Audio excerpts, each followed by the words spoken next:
Hello, everyone. Sorry, I'm just laughing because this feels a bit awkward.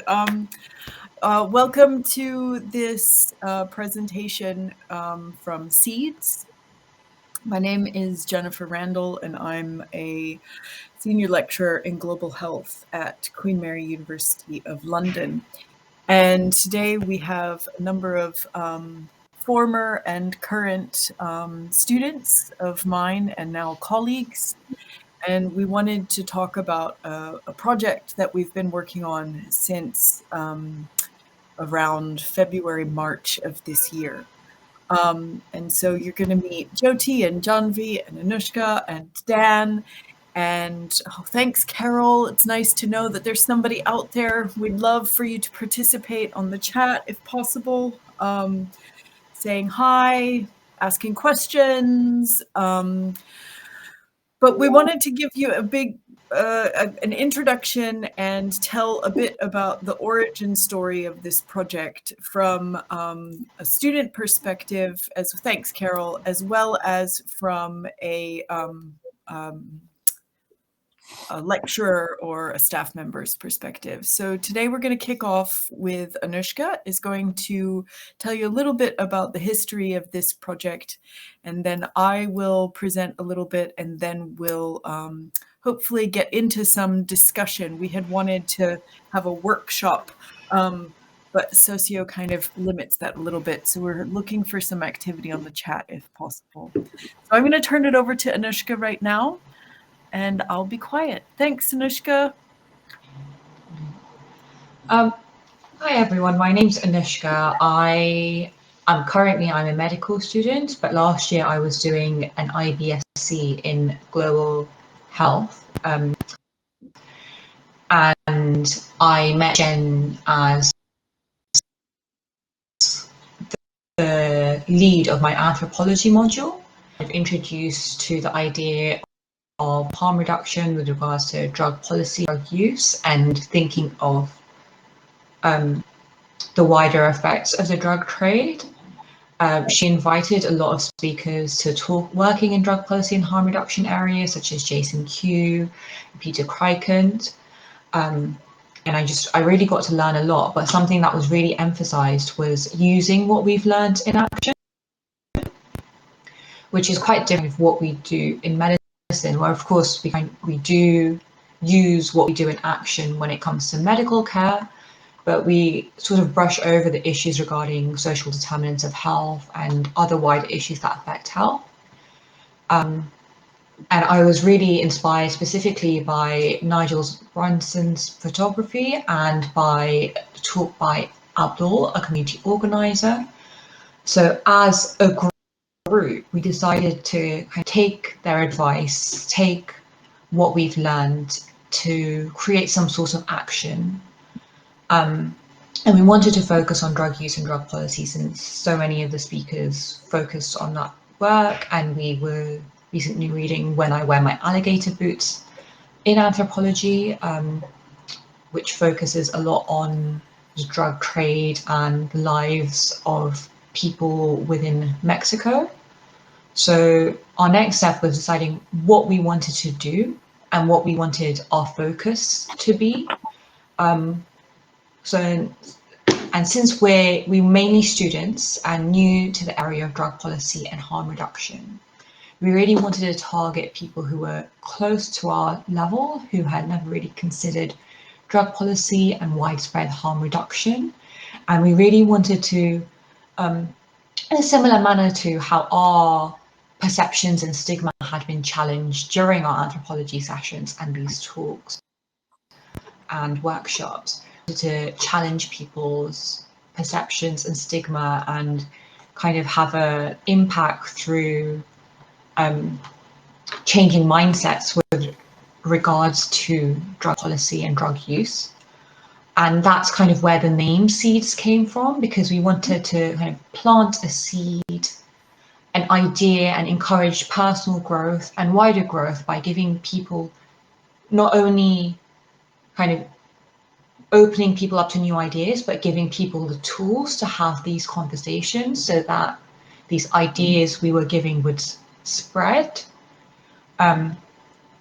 through through conversation. And one of our first acts was actually quite personal, and we went to have out and we had conversations about difficult topics regarding drug use and harm reduction with people we knew personally who may not be interested, such as family and friends. So once we've kind of decided that that's what we wanted to focus on, our next step was, how do we reach out to people during COVID? And the easy answer was, of course, social media. But we also felt that it was impactful to do something in person. So we decided to have a day of action at our local Altabali Park. And we decided to do this on the 26th of June because that allowed us to join the global Support Don't Punish movement. And also it was the 50th anniversary of the Misuse of Drugs Act. So we decided to kind of combine our social media platform by doing 50 videos in 50 days to lead up to our day of action in person at the park. And these videos covered a range of topics to make people think about the intersection of drug policy, harm reduction, and drug use and drug trade around the world, with things like decolonization, the economy, feminism, and also advice to give people the tools to talk about these sorts of topics. We interviewed experts, and we also interviewed a few people who weren't experts at all, who really hadn't thought about these sorts of topics, to again give practical examples of how you might approach drug use, drug policy, harm reduction with day-to-day people. And this all went down to our day of action in person on the 26th of June, where we went to Altabali Park. We had a lot of posters. I remember one that was quite popular was "Honk if you believe in harm reduction," and we got quite a few honks from the cars passing by the park. And we talked to a huge range of people from different backgrounds, different cultures, ranging from people who didn't really know much about drug use, who had their perceptions, their stigma, all the way to injecting drug users who were present at the park at the time. We also took part in harm reduction steps by undergoing naloxone training, as did a lot of the people we talked to, including some drug users. And it was just a really impactful day, we felt.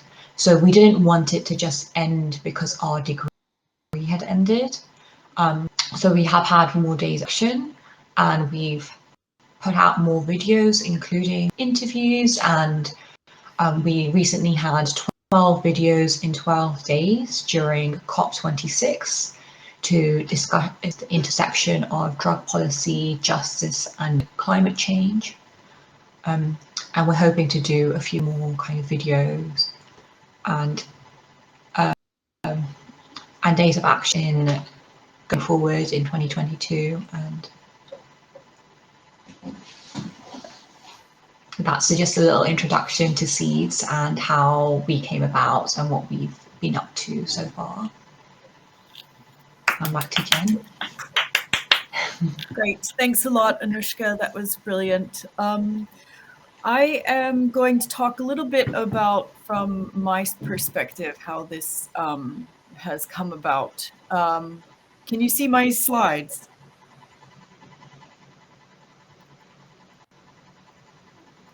I guess so.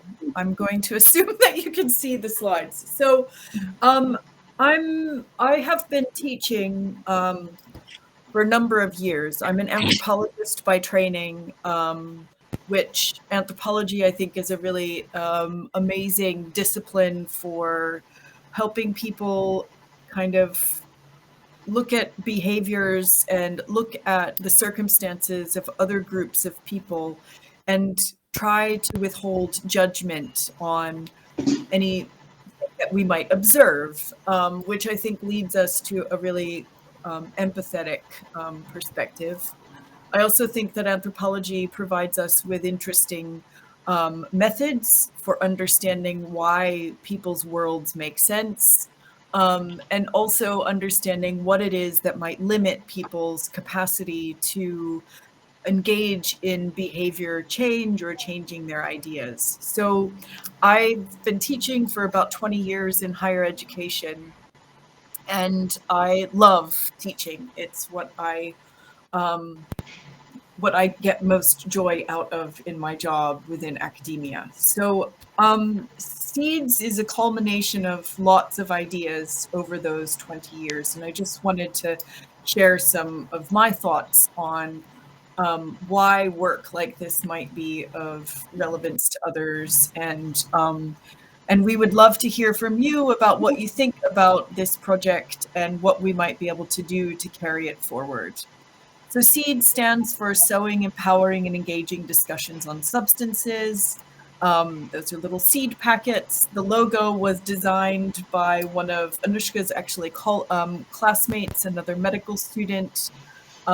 Here in the UK, medical students, just for a bit of background, they study for 5 years and they can interrupt. And so some of the students that you'll meet today and that have been involved are medical students. The other groups of people that are involved are doctors and clinicians from other parts of the world. So it's important to know that this project, these are the people that you'll meet today, and they'll each introduce themselves and kind of reflect on what they've kind of gotten from this project from their perspective.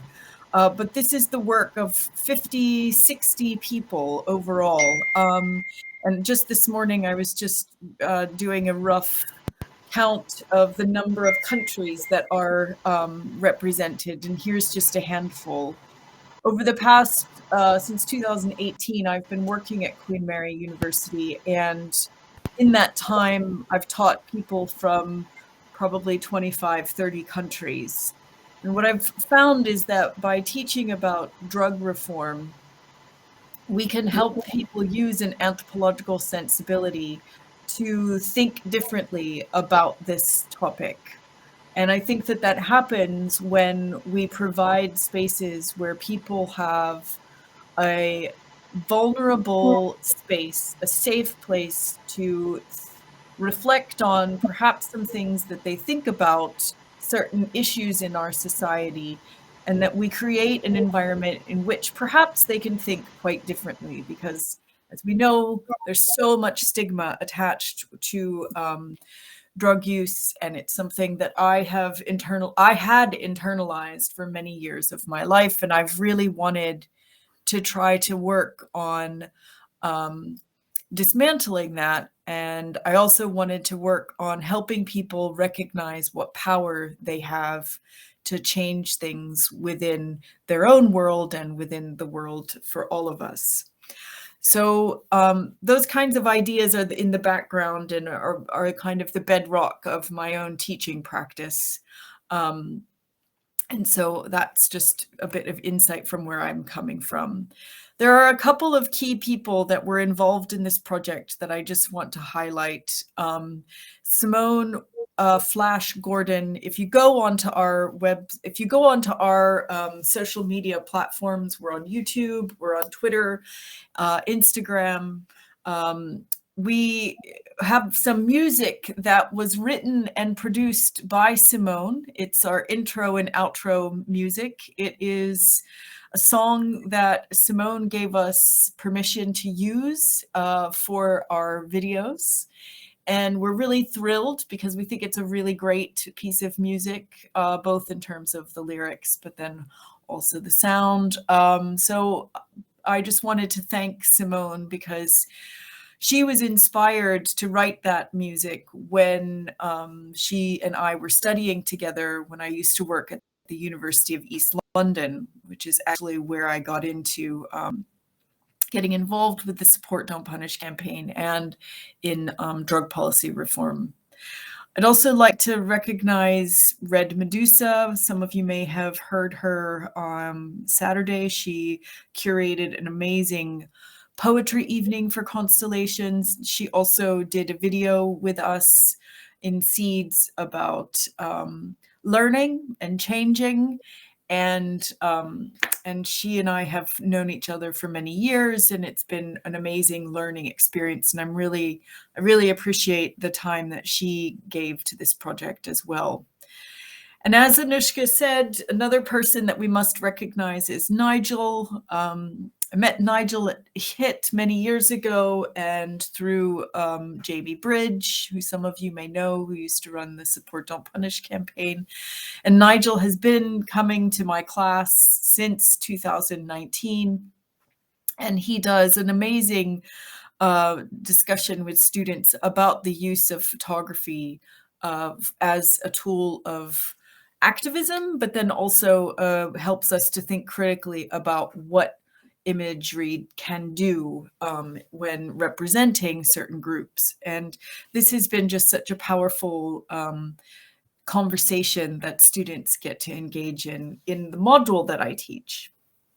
So to kind of like circle back, I operate from a kind of critical pedagogy perspective. And what that means is that I think it's important for us to think about our students as individuals who come to us with really wonderful and complex and sometimes challenging understandings of how the world works. And that's great.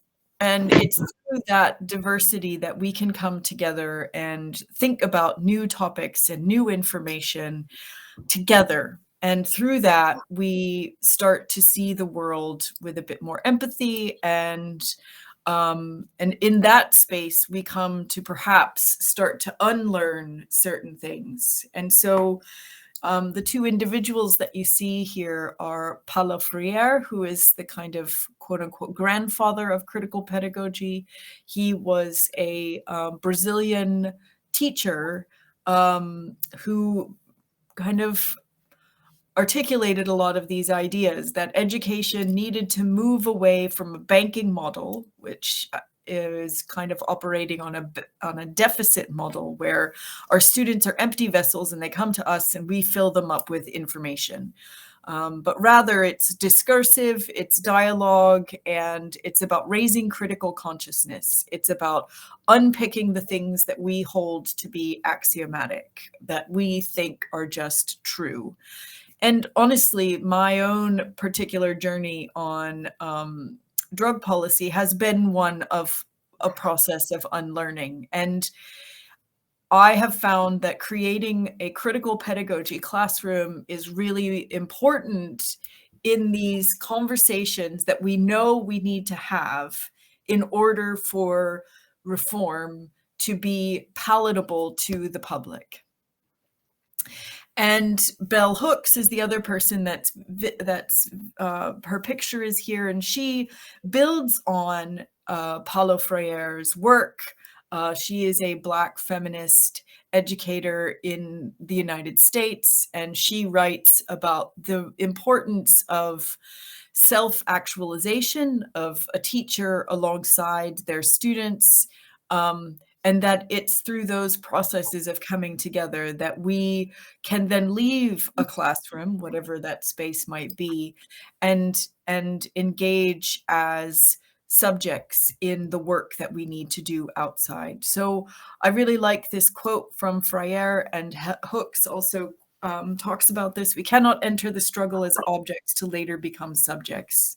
I need to meet my students where they are in all of their complexities and ideas that they hold because of the life that they've led, and work from that point. And so much of the work that we have to do on drug reform, I think, really needs this approach.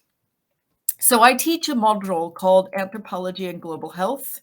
And in this module, as Anushka mentioned, I teach using a textbook, or not a textbook. It's an ethnography written by Shayla Mwellman, and she did field work on the US-Mexico border. And I use this in the first part of our reading to kind of open up a conversation around the power of ethnography and anthropology.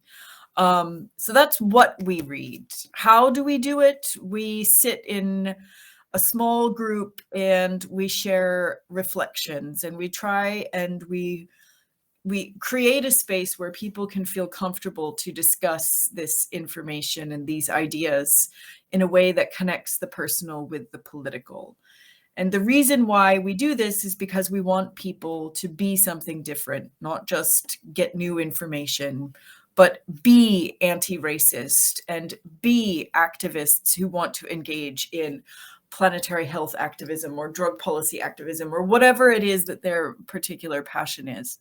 But from a teaching perspective, I have found talking to students about drugs, talking to them about drug policy is so profoundly powerful in that it confronts such deeply held ideas about how the world works. And I had those. I am from the US. I grew up with Nancy Reagan. I really internalized the just say no. And it wasn't until later in life, and I don't have time to talk about that today, where I really changed my mind. And I've been doing that ever since like 2014. So, as Anushka said, when the students came into anthropology and global health this year, I knew that we would be online because of COVID. And I knew that I wanted students to have an experience where they could take what they had learned in these learning spaces and classrooms together and put that out in the world for some purpose.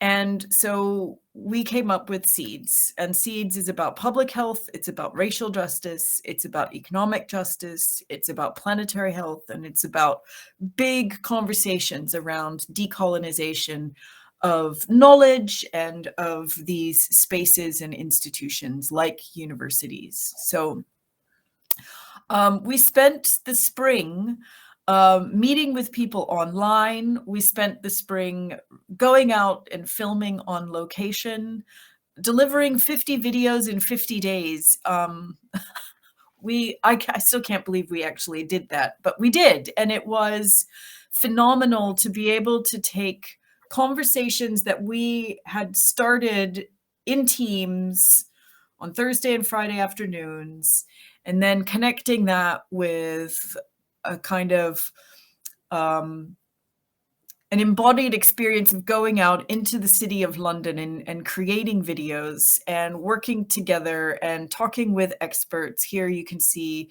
some students in conversation with Carl Hart and Marianne Johnsey. And just Marianne's video in and of itself is Serbi, a doctor from India, talking with Kaliki, a economics advisor in Namibia, talking to Marianne Johnsey, who's the medical director in Sydney, Australia. And that conversation for those individuals was incredibly powerful, but we then have that for other people to kind of listen in. And so we came up with a list. This is our list of 50 topics. We worked backwards from June 26th, as Anushka said, to align with this global campaign. And those that are highlighted in green indicate an interview with that individual that was then edited for as a conversation between one of the students or one of the participants in SEEDS and that person. And then the other SEEDS are all ideas, concepts, frameworks, individuals that we wanted to highlight. And a series from 21 to 23, we did Out of the Echo Chamber, because we felt it was really important to show what it means to try to engage in these conversations with people who may not be in our echo chambers. So one student did a conversation with a fellow medical student. One doctor from India did a conversation with a fellow doctor in India.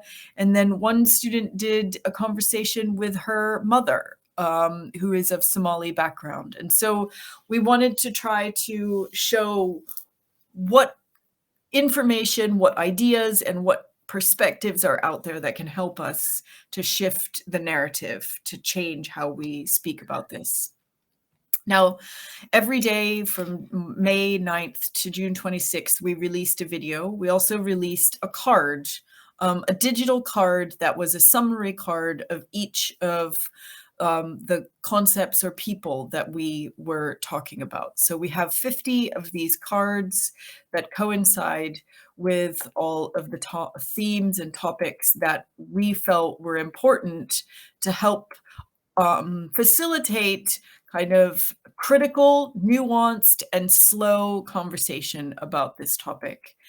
Um, so these 50 cards then all, we didn't have the budget to actually print all of them, so we wanted to make something physical to coincide with our 50th day, which would be a actual day of action. So we consolidated those into a series of 5 printed conversation cards that we could hand out to people when we would meet them in the park.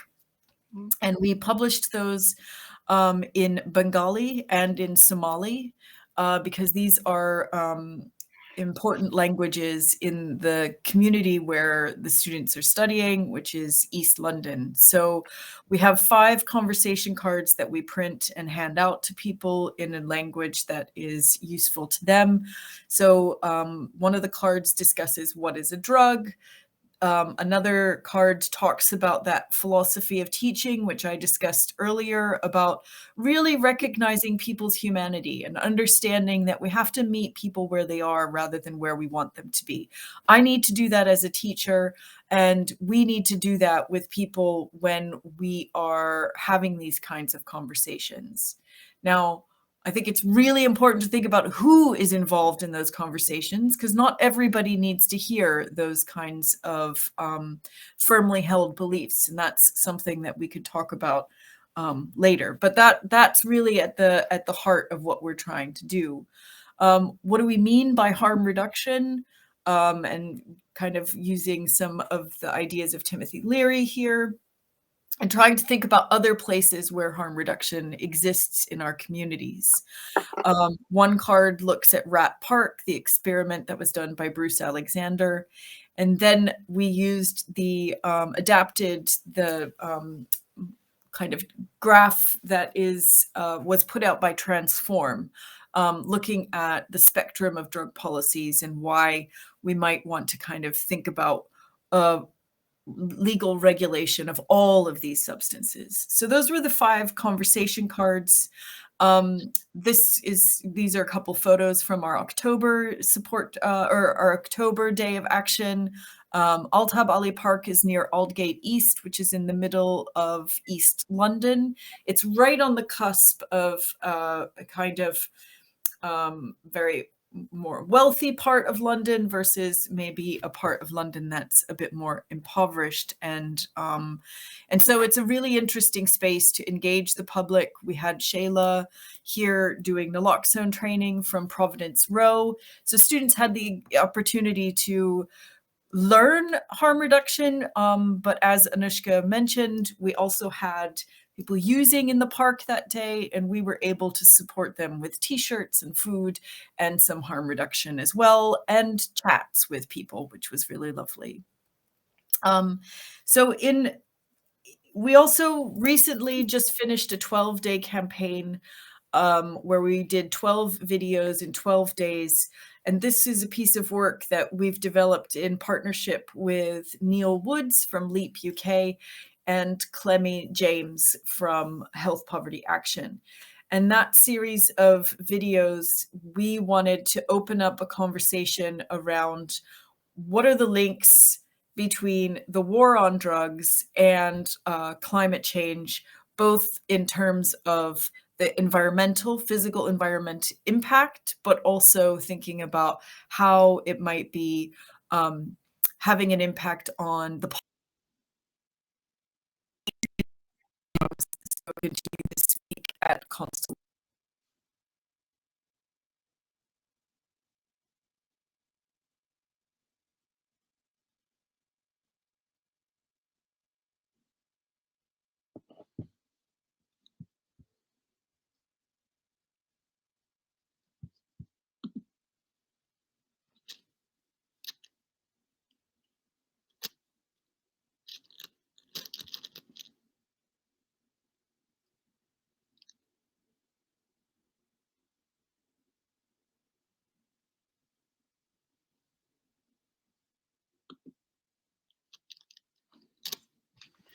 I think we've lost Jennifer for a second.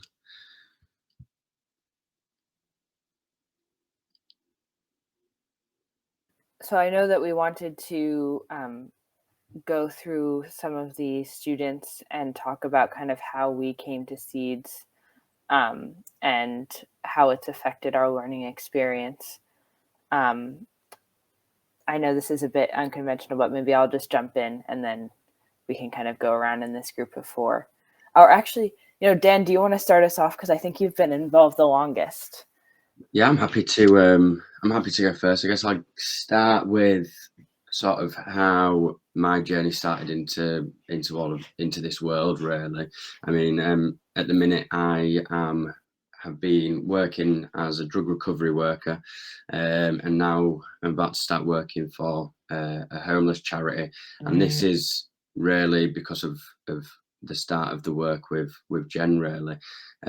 Sort of started in 2016 when I first met Jennifer at East London University, which she mentioned earlier, studying public health. And I think it was learning about the literature of people such as Professor Carl Hart, Johan Hari, Gabor Mate, Angela Davis as well, that really sort of initially inspired me down this path. I was instantly concerned that actually I was being set up by Jennifer when she gave us questionnaires on our drug use and perception of drug users and drug policy. Thankfully, that turned out not to be the case. But I was instantly gripped by what was being taught, really. And I think most importantly, I was angry about it. I think turning that anger into compassionate action was really inspiring to me and everyone that was in her class before me, and quite obviously after me too. At some point in that first year, Jamie Bridge came and gave us a talk from the International Drug Policy Consortium, and it's still, I can picture it in my head very clearly. There's one slide that really stuck out to me, and it was the sort of the drug addiction rates versus war on drug spending, and the fact that you had sort of war on drug spending go up like this, and addiction rates completely on a flat line. And I thought, to me, that was absolutely, it was crazy. It was insanity. And I think it was sort of from that moment and from around that time that I thought, that I realized and recognized that this was the space that I needed to be in, and what I wanted to be in. And as been mentioned before, I think from there, it's getting involved in campaigns such as Support Don't Punish. The first one that I attended was in 2017, and that was held in Stratford. I think what was really powerful to me about that was that we were doing it in a space where you had people who were homeless, who were drug users, who were drinking alcohol, who were directly affected by the campaign and the words that we were speaking. And for these people, who the vast majority of them generally in society are frowned down upon, or looked down upon, where people walk past and they don't even make eye contact, ignoring their actual existence. For them to see people sort of shouting about what's wrong and what needs to change, and about being compassionate, that was really powerful to me. And I think as well, in that first year that I was at university with Jennifer, sat down and listening to some of my non-white peers discuss the fact that they'd been stopped and searched up to 3 times in one day, when I'd never been, and to be honest, still never expect to be stopped and searched, despite myself being a drug user. And when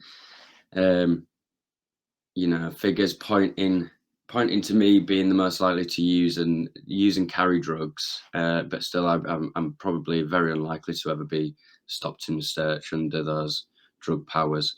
And so yeah, I was pissed off and I was inspired, and I think that's a very good combination of feelings to have if you want to take action on something. And I think probably everyone that's part of this feels pissed off and inspired. And I think a big part of that is down to Jen, but also down to the conversations that we have on days out, where you see the impact on the conversations that are being had.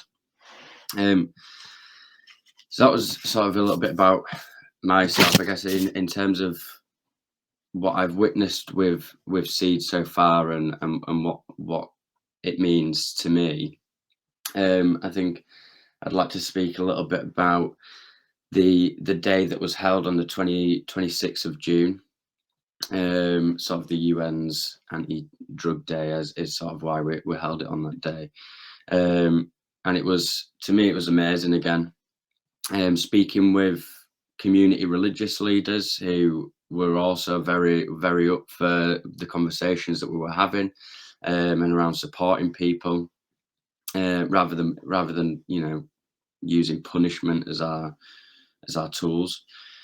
We were meeting and speaking with drug users themselves, people who'd been involved in services in the past, who'd had sort of big life changes, who were still going through a lot of stuff, but to be reaching again to the people who are directly affected and impacted by this, I think, is the thing that inspires me the most in this work that we've been doing.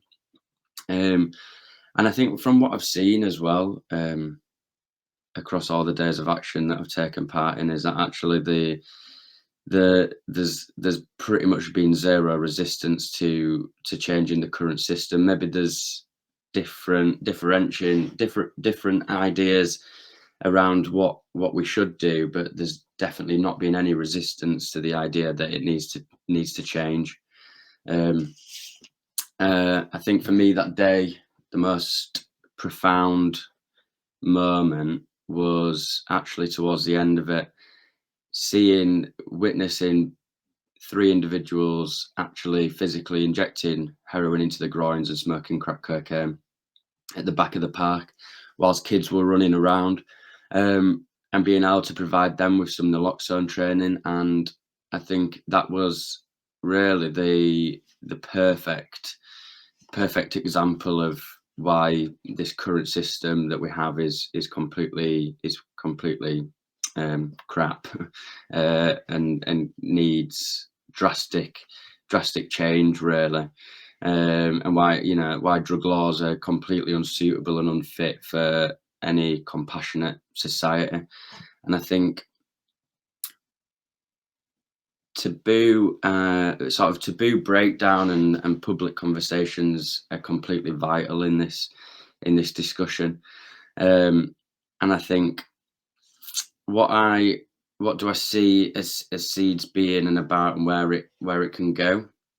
I think it's a collective of humans who are passionate about other humans and harm reduction. I think pushing harm reduction as an idea that's not just a conversation around drugs and that can be implemented in all walks of life is vital, just to get people thinking about harm reduction and reducing the harms of a lot of things, whether that's climate change or anything. And I think what's amazing about this group and this project is that it's filled with people from all walks of life, from many different backgrounds, and I think that's absolutely essential. This is clearly a globally diverse topic, and we need diverse voices in that, and I think this group has got it. I think things need to I think for things to change, we need public conversations, and I think that's what we're pushing for. I think it needs, and of course, it needs to become a topic that is not taboo, something that politicians can't continue to ignore because it doesn't win them votes.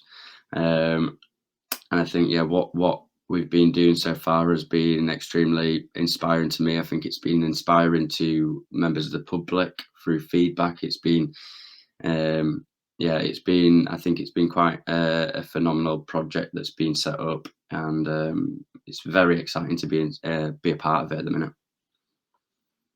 I guess that's a little bit what I wanted to say. Thanks so much, Dan. I'm sorry I missed the start of it.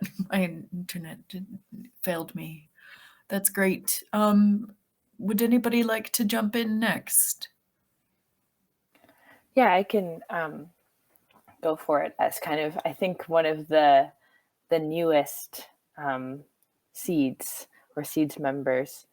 My name is Jyoti. I'm, like Jen, originally from the US, and I'm doing the master's in public health at Queen Mary. Obviously, thanks very much to Jen for having me here today. So I think I came to seeds understanding substance use from a very kind of binary perspective, either through kind of a carceral or criminalized perspective, and then sort of viewing substance users as people that needed to be pitied, which is an equally damaging and kind of dehumanizing perspective. So I really see seeds as an opportunity to change my own mind and become more literate, and kind of embody the compassion that I believe that public health practitioners and also clinical practitioners need to have. And I grew up in the context of sort of profound asymmetry in how we think about substance use. So in the US, as we've heard in constellations, there's a move towards cannabis legalization. There's this idea that the US is kind of leading the global conversation about cannabis legalization. And obviously that has profound racial components. And so that was sort of the extent of my substance use literacy coming into Queen Mary and coming into my public health degree. And I was very aware that I needed to kind of balance my perspective and also understand the war on drugs as a global phenomenon rather than just an American one. And I think Seeds also offers students like myself who are coming into East London for the first time a really valuable opportunity to connect with the geographic space around the university and connect with the communities around the university, who are, I think it's a very contested space. Like Jen mentioned, you can see the financial district from one of the areas of London that I think most lacks kind of the resources and public support that it needs. So I also came to Seeds because I have kind of clinical or kind of patient or public facing aspirations.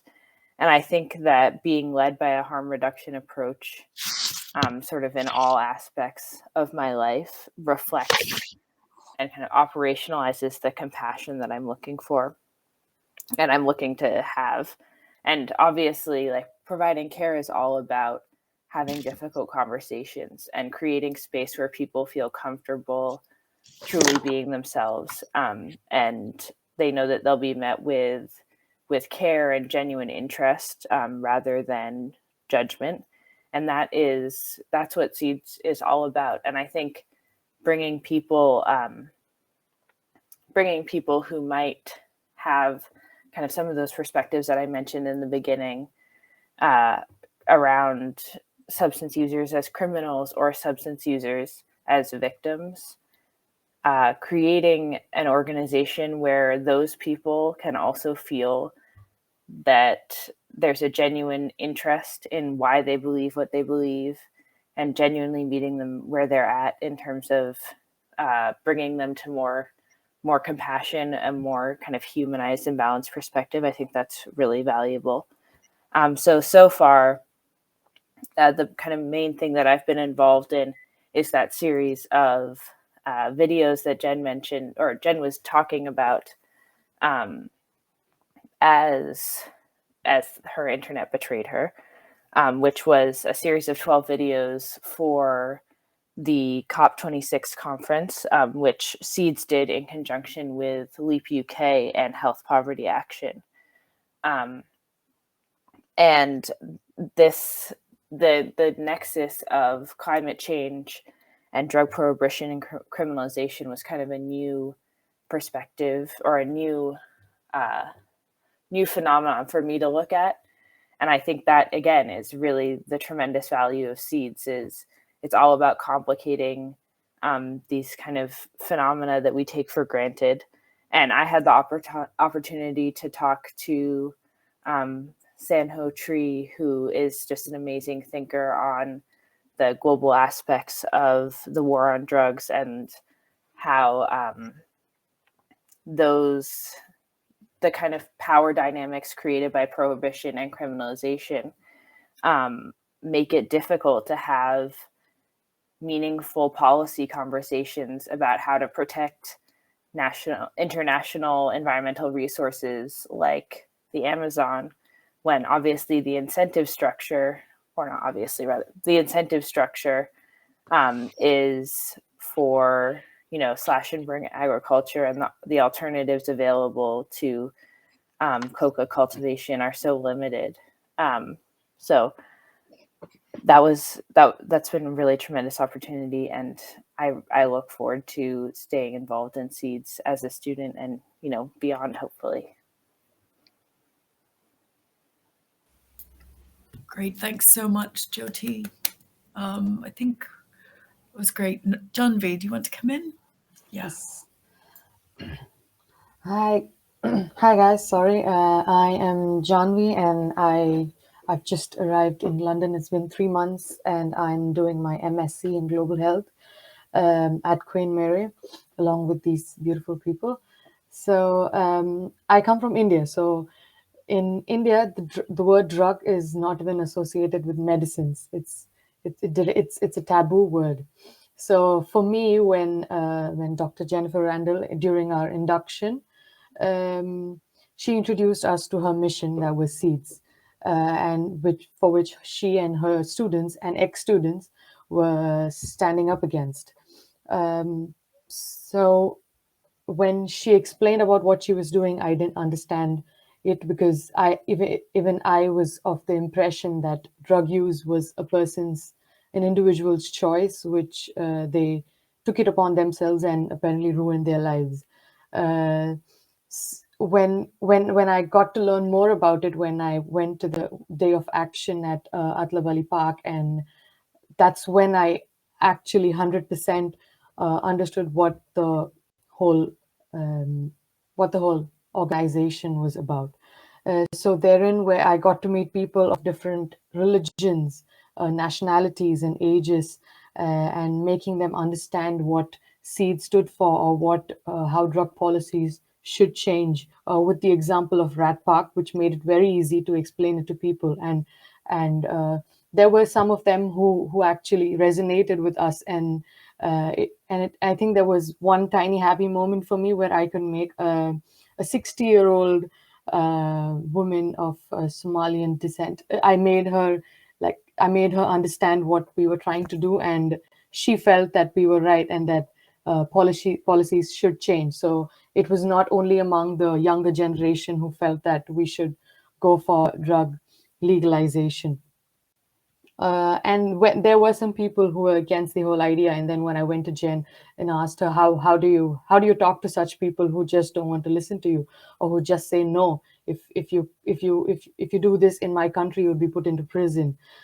She simply pointed me out to a pub that was right opposite to the park, and there were people who were drinking in the same park as a break, and parallelly to them, there were people taking drugs in the park as well. So she explained it was just a simple sign, and wherein I understood where it's just a control setting of using a certain substance where one is allowed for economic profits, whereas the other one is just not. Moving on with this, when we got home, it was such an emotional moment for me, because I got to see people who were actually being affected. They didn't have a place to sleep, they didn't have food, they didn't have clothes to wear, they didn't have a family to back them. That's when I understood that this really has to change. There has to be some change. And then moving on, as all of them said, we got to make 12 videos lining with 12 days of COP26. And Seeds also got a media representation in as a form of news. And we got to make videos on Guinea-Bissau being a narco state, and I learned a lot from that as well.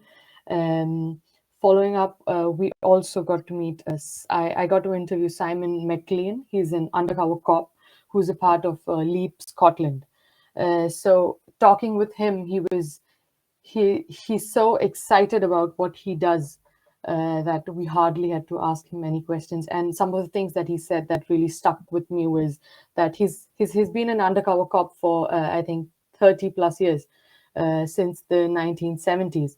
And he said that most of the people who are in the prison used to be are just drug users, and none of them are the people behind the illegal drug market. And also another statement that he mentioned was that 30 or 40 years of doing something, and I have retired, and where are we with the drug reform? It's still there, and he feels like there's not been much change. So what are we doing? So this does not work. So we need to look at something else. So when a cop says that, you know that it was really strong coming from him. And yeah, it changed me and my thought processes. I felt that it should be only if I'm able to make people around me understand, I could do a better job in making people outside on the street, just regular people, realize what we were doing and what change we wanted to bring. So my parents are really conservative, so there was this I took out time to sit them down and explain to them what we were doing. It was I was presented with some apprehension from their side, but then when they actually got it and I sent them the videos that we did, you can check out those videos on YouTube. Our page is Seeds for Change. And when they watched the videos, I think they were more proud that I was talking about it back there, but then they got it. They understood where we were coming from. And for me, that was a really emotional moment, because when you can make your parents understand about something that's so current and controversial, then I think it's easy to make anybody else understand.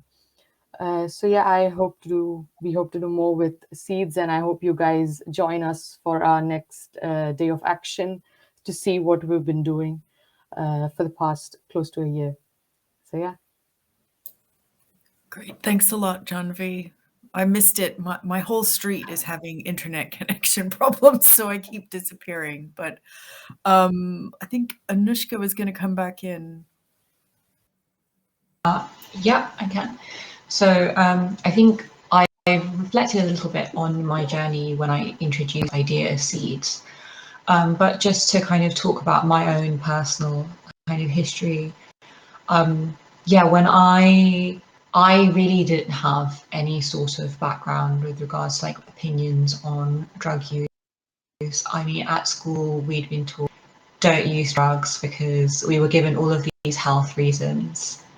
And then we were told all of the different ways we could get into legal trouble for using drugs. And we're given a talk before university as well about how sometimes the police go to university accommodations and check them. So for me, it was just I would never use drugs. If people do, that's kind of their business, but I'm not going to think about it. So I think the book really, when I went to Gator Boots, that really opened up kind of the widespread culture within parts of Mexico where there was still some sort of stigma. So there was some sort of perception of people who were within the drug trade directly and people who were users, but who were peripherally involved in laundering money and those aspects, they weren't seen as being a part of the drug trade. And I just thought that was so odd, but also so interesting to kind of see that even these, there's even kind of this sort of mismatch within perception. But really, personally speaking, like Jen really opened up my mind to kind of harm reduction with regards to drug use and drug policy, and kind of destigmatized the whole issue, and really helped me think of drug users in a more holistic sense. And it kind of made me think of, so my main interest is in sexual health. That's always since I've kind of done some volunteering and work with regards to that.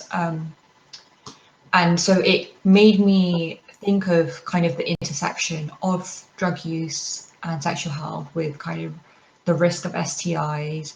And we're always taught that one of the risks is IV drug use, and drug use is framed as the problem when the risk comes from kind of sharing needles. So in my mind, I've completely reframed the issue with regards to harm reduction. And thinking about safe needle use, safe needle disposal, and how that should be given importance rather than encouraging people to not use drugs. And also with regards to kind of the risks associated with chemsex, it's always taught to us as something that a certain part of the population, so is a part of the men who have sex with men, kind of, it's a community aspect, and it's seen as something that maybe should be discouraged. But really, again, it's just about coming to people from where they're at rather than discouraging people from doing something that might bring them joy. We should think about the issues that come within that, think about the stigma which really leads to the lack of safety, and break that down instead. So that was kind of my personal reframing of everything from a more harm reduction perspective. And that's what I came into Seeds with, kind of trying to bring that forward rather than prohibition. So like January, I'm half Indian, half Nepalese, and there it's a prohibitionary aspect. And in the state of Bihar, like in 2019 or 20, they completely prohibited alcohol as well. And in my mind, I was thought, oh, maybe prohibition works, because that led to, I think, a 30% decrease in hospital admissions due to alcohol-induced accidents. But it also led to an increase in unsafe drug use.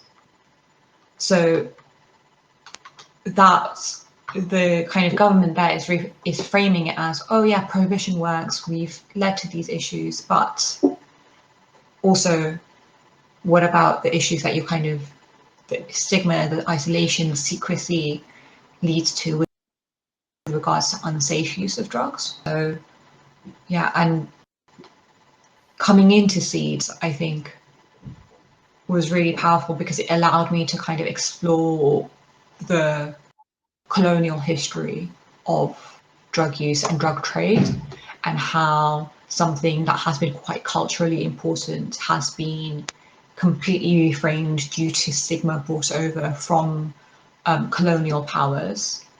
And I think that really, not just me, but other people of colour who I know who saw the video we made on that really hadn't thought about it like that. And it really kind of allowed them to find out something more about the cultures that they may originate from as well. And on the day of action as well, I was really, I think, quite lucky to be able to, one of the groups I approached was Punjabi people who kind of, I think they saw me, I had my support don't punish top on some of the cards in my hand, and they just thought, oh no, we don't speak English. And I just went to them in Hindi, like, I can speak whichever language you want. And so we had a conversation in that language about drug use, and they just thought, oh, we would never do that. And I kind of reframed it with alcohol use and substance use and kind of compared it to them, and that just allowed us to have a really insightful discussion. And I think it might not have been, it allowed us, because I had an understanding of that culture, it allowed us to have this conversation in a way that maybe someone else who would have approached them wouldn't have been able to, because I could, from personal experience, I could come to them and could talk to them from where they were coming from and from their kind of cultural perspectives.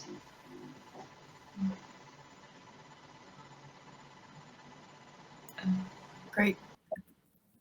I don't want to cut you off, Anushka, but it sounded like you had, yeah, that was really great. Thank you so much. Okay, and finally, we've got Nidhya.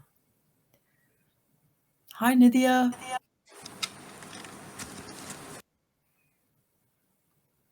Oh, I'm not hearing any audio, but it might, try again. Okay, can you hear me now? Okay, great. So, hi everyone, I'm Nitya Vinay Kumar Geeta from India. So, I'm an Ayurvedic doctor. So, I studied medicine for 5.5 years, and then I worked as a doctor, Ayurvedic doctor here, I mean, in India for 2 years.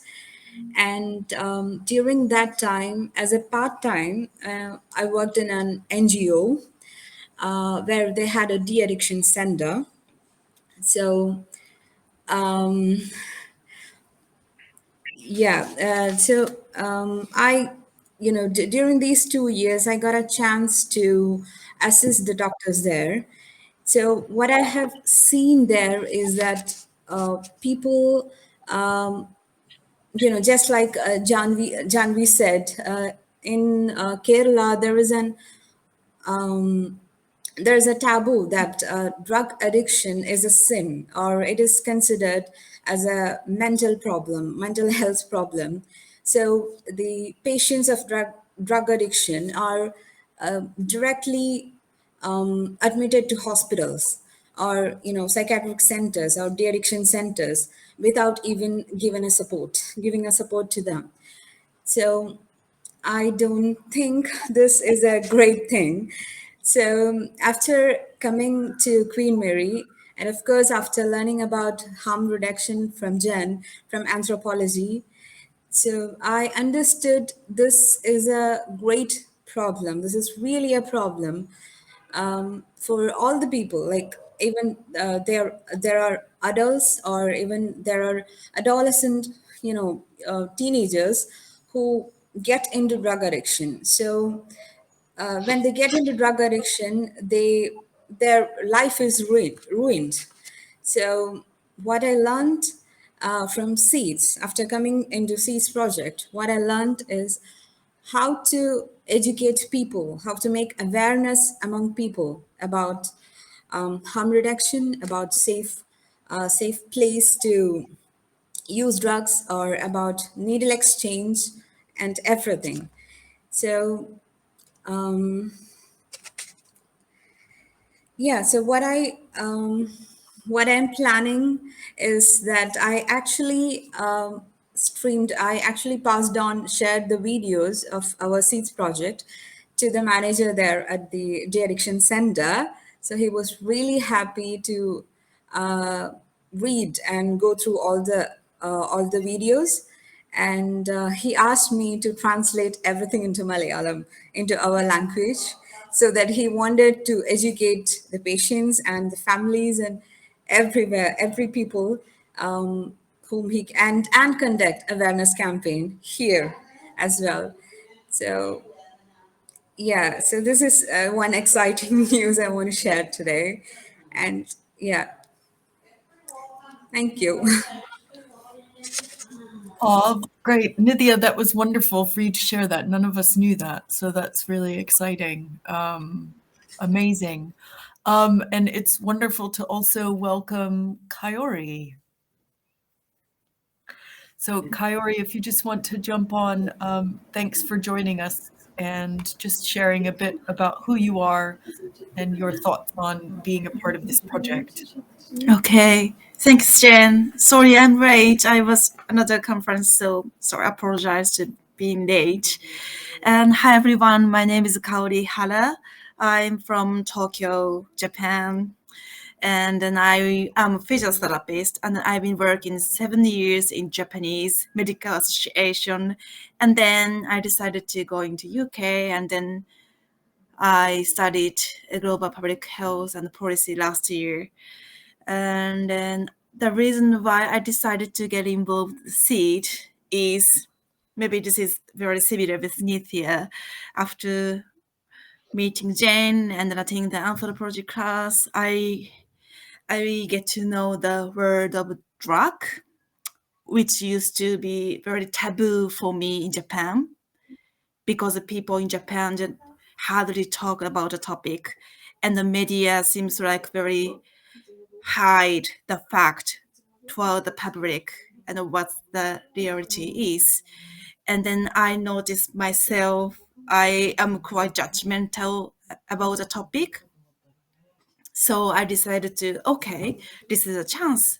I really need to the fact without any hesitation or any judgment. And then I involved SEED. And after involving the SEED, everything was so incredible. I met so many people having a very different background, and I first time know each person is really different, and which is really, really different from what I know. What I know was the people using a drug is a bad person, but this is wrong. So sorry. I talk too much. So what I learned through SEED is having conversations is really key. And this might be really first step, but especially people like me who don't know very well and who have some judgment, having a conversation and get to know the fact is very first step, because the reality is generally hidden, especially the reality or fact, which is really not great for the people who have power. The structural violence, which I really learned, this is really powerful word. So we have to increase the awareness around the world. In order to do so, creating the place for safety or for the conversation, and this is all. This is my opinion. Thank you so much. Great. Thanks so much, Kaori, for joining us. Yeah. So I think we've had some really great insights from people that have been through the whole thing and then that have joined more recently. And you can see some of the impact of both their individual learning, but then how they carry that forward, which is what we wanted in the first place. Can I just check with all of our speakers if anybody has any other comments that they wanted to make, and then maybe we can turn to some of the questions or some questions from those who might be listening still. We had originally wanted to break out into a kind of workshop discussion and hear from you and maybe see your faces, but we're not able to do that today. Speakers, do you want to say anything else?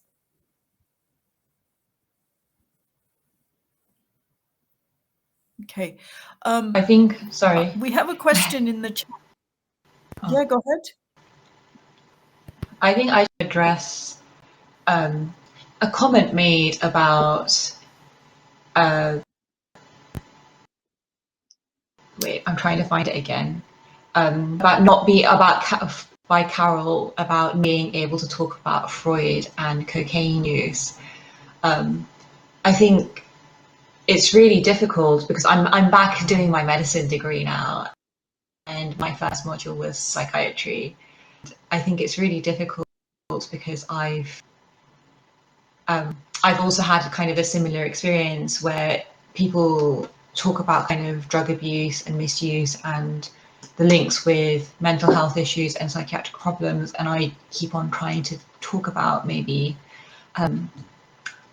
the issues because of prohibition and the really strict drug laws in the UK leading to so many of those kind of mental health issues and isolation.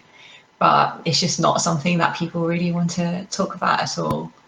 So yeah, and I think you're right that a lot of the policies aren't a war against drugs, they're a war against people who use drugs.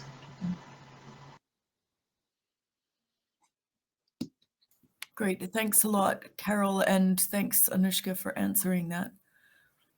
Anybody else any of the other speakers want to respond? I guess I can say a little something that I think from the perspective and background of coming in from sort of drug recovery work. And I think it's really important to say that even our drug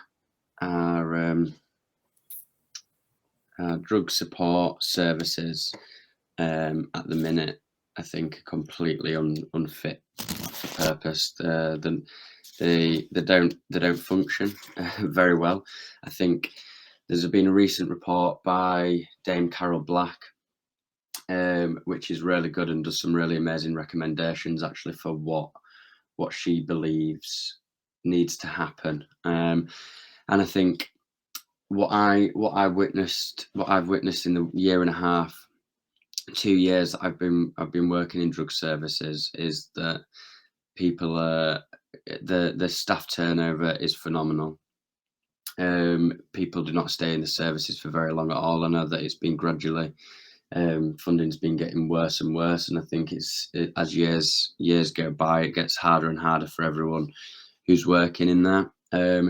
I'd say that not everyone, but a lot of the people you find taking time off work, taking holiday days, and not taking holiday at all, they're completely burnt out.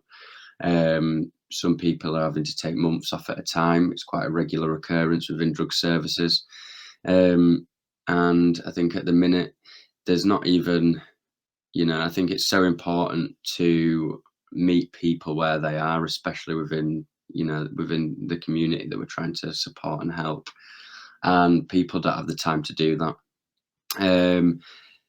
Part of the reason why I'm switching from drug services into homeless services is a part of that reason, that I can't do the work that I want to do in terms of outreach and meeting people where they are, and in an intensive work that people really need, especially those that are looking to support who are homeless and living in hostels.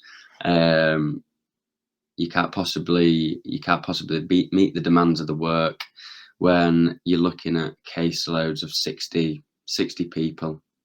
And I mean, that's just talking from the area that I've been working in.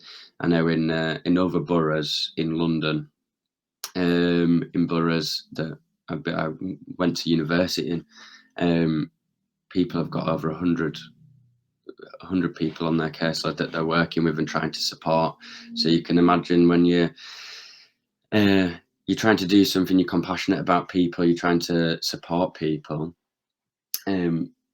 it becomes a very difficult task to do. And I think drug services also need drastic rethinking, drastic change. I just wanted to add that in, just from the perspective of a drug recovery worker, that not just drug policy isn't working, the services that we're providing people are also failing them massively as well.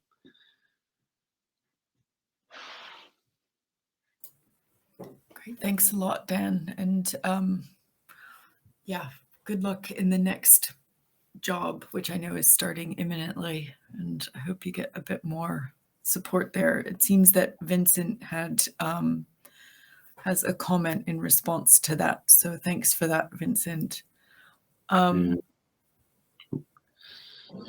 Vincent, you had asked another question. I just wondered if you could give us a bit more detail about what you were asking in that question above about BAME groups. In the meantime, does anybody else have any questions or comments from those listening? We'd love to hear what you think of the program, of the project, whatever we're calling it, the collective, I don't know. I saw up above that there were some lovely support of Freya and Bell Hooks. If you've not actually encountered their work, totally recommend them. The students get really annoyed hearing me go on and on about that. Okay, great. Thanks, Nick. Wonderful. So we're winding down in terms of time here. We managed to fill it quite well, I think. We were interested in hearing from you about what seeds might be you've found useful in your work. So how do you have these conversations? What is something that works really effectively? Janvi referenced Rat Park as an example of a study that people connect with. So we'd love to hear reflections from you on conversations that you've had where you've been able to kind of maybe sit with somebody and help them think about this in a different way. What are some of the explicit steps you are thinking about taking in terms of decolonizing drug policy? Yes, so I think, would somebody else like to talk about that? I don't want to necessarily field that question.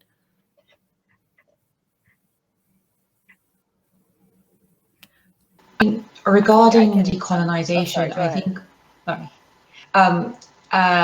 we at the moment we've done a few videos on kind of telling the story of drug trade and policy within a wider community, so within Asia, and kind of opening people's eyes to that. We've also talked about how the US has affected drug policy within the Philippines, within Afghanistan, and within Vietnam. So we had a video that talks about how they kind of weaponize drug use within their tactics with regards to that.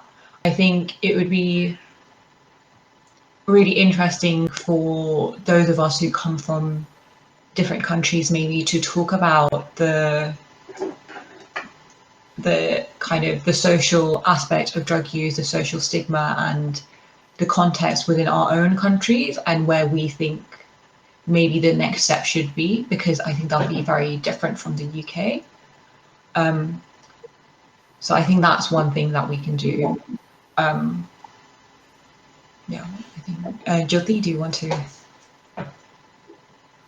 Yeah, I think the work that, or the kind of the learning that I've done around historicizing drug policy and the way that that connects to practices of oppression and colonialism, and the way that kind of priorities are set in drug policy.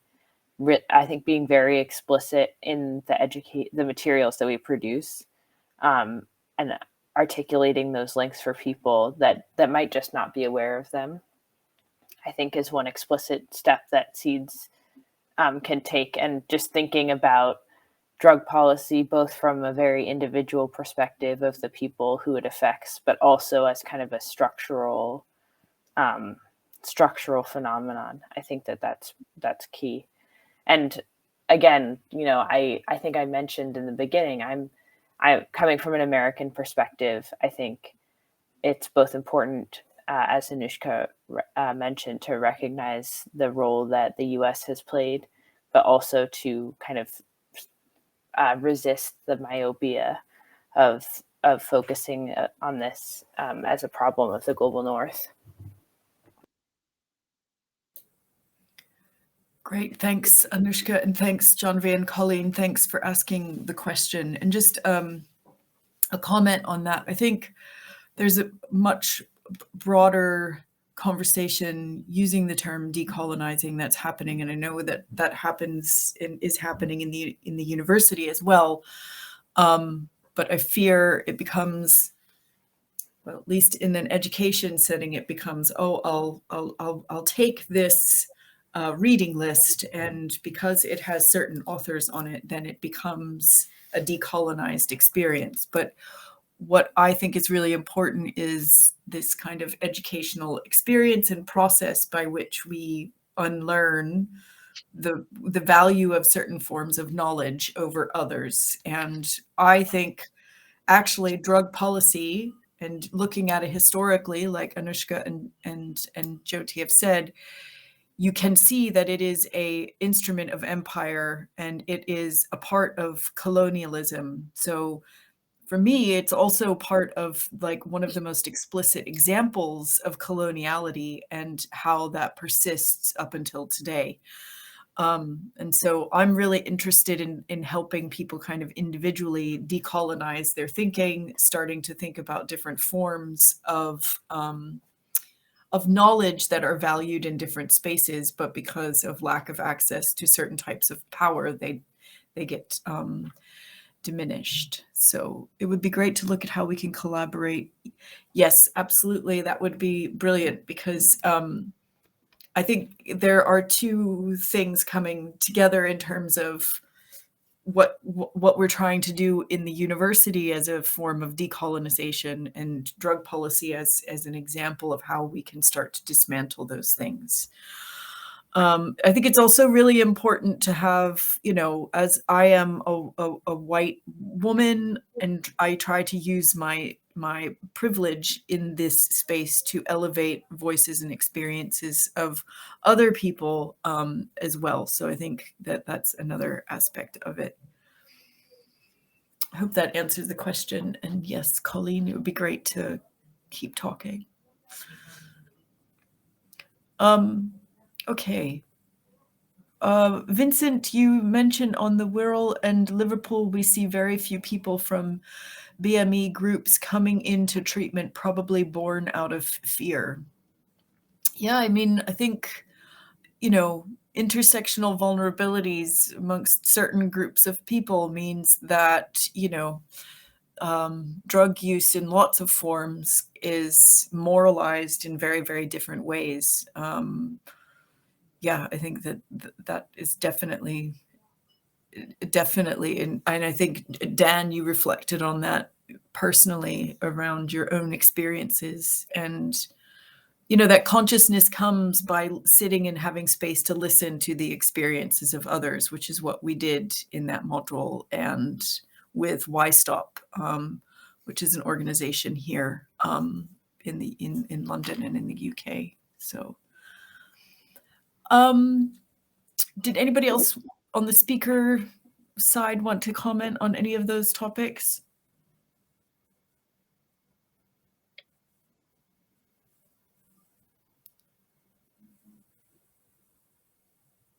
Anushka, you looked like you were going to say something, and then maybe Rose. Yeah, I think there's also that sort of, I think, fear from people from racially minoritized background about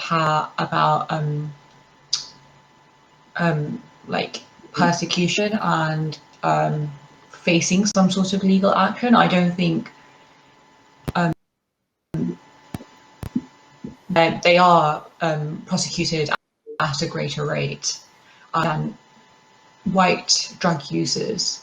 So it's a fear that is real in a sense, but I think there is this kind of level of discipline within these communities that if you reach out to these services that you won't be reported. I think that people perceive that thing they kind of say to get you to come and then you get into trouble. That sort of kind of, yeah. Great. Thanks, Anishka. Okay. Well, I think we can probably bring this to a close. It's been great. Thank you, Kayori, Nidhya, Anushka, Jyoti, Janvi, Dan, for being here today. Thanks to Disha, who helped put this together, but she couldn't join us today. And then we have the other groups of contributors out there. Please do follow us on social media. And please do keep in touch. And if anybody is around in 2022, we'll be back out for these days of action. The idea behind it is to both be local and global, online and in person, and be able to pivot between all of those different spaces. And I think it's